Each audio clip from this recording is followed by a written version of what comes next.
So he has to play down there. But don't forget my man Ron Paul here.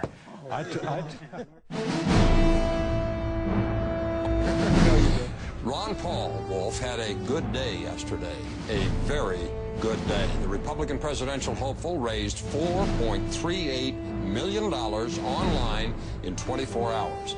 That means he's raised more money in a single day than any other Republican candidate in the race.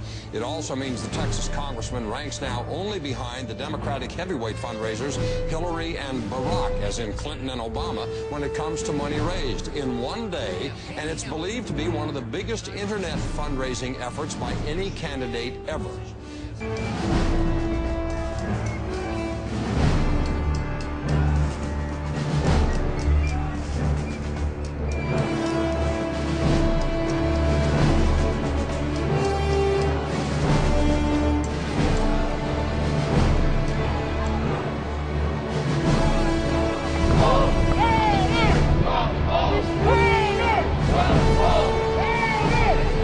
Luck to you from New Zealand and Australia. Best of luck. We love you, mate. Keep going, and you're gonna win. Montreal for Ron Paul. Yay! Liberty!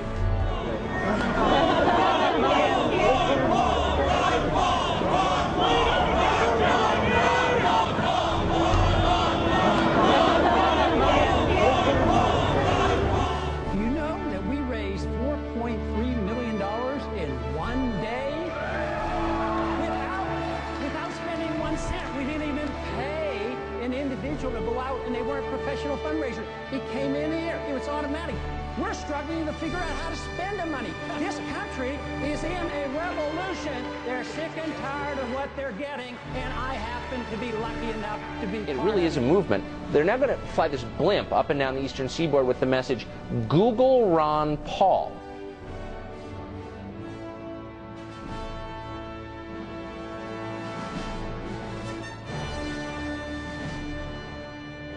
Congressman Paul, I believe you are the only man on the stage who opposes the war in Iraq.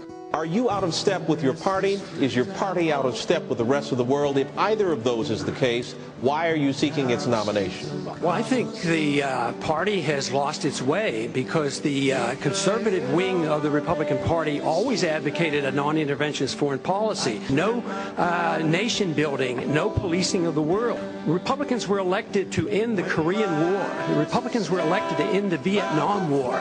There's a strong tradition of being anti-war in the Republican Party. It is the constitutional position. It is the advice of the founders to follow a non-interventionist foreign policy. Stay out of entangling alliances. Be friends with countries. Negotiate and talk with them and trade with them.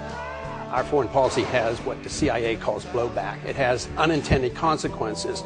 You can go back to 1953 when we put the Shah into power, or us supporting Osama bin Laden and radicalizing the Islamics to go after the Soviets, and that comes back as blowback.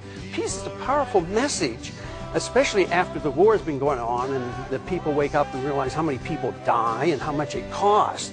Logic tells us that we can make a better world in a much easier way than causing wars. You just never heard this logic from someone who's actually going to run the country. Fool said I, you do not know. Silence like a cancer grows. Hear my words that I might teach you. And then Ron Paul gets up, and it's like a Twilight Zone episode. There's one sane man left in the world. Show the clip, and this is why he's so exasperated. He deserves to be. This idea of going and talking to attorneys totally baffles me. Why don't we just open up the Constitution and read it? You're not allowed to go to war without a declaration of war.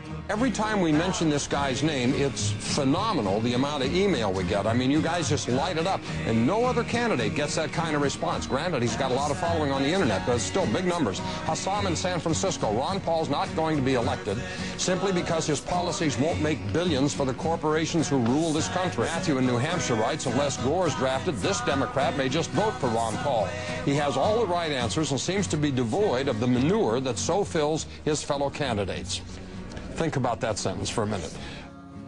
Ron Paul says to a lot of people eager to hear this message, you can be anti-war and be a conservative.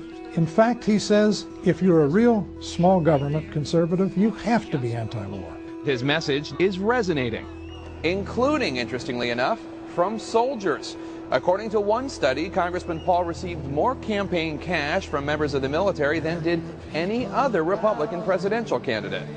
And finally, Steve writes from Pennsylvania, remember the line from the classic Simon and Garfunkel song, The Sound of Silence, the line that says the words of the prophets are written on the subway walls and tenement halls. When I hear Ron Paul, sometimes I wonder whether I'm not listening to a latter-day prophet with the way he speaks truth about what our nation has come to. The sign said the words of the prophets are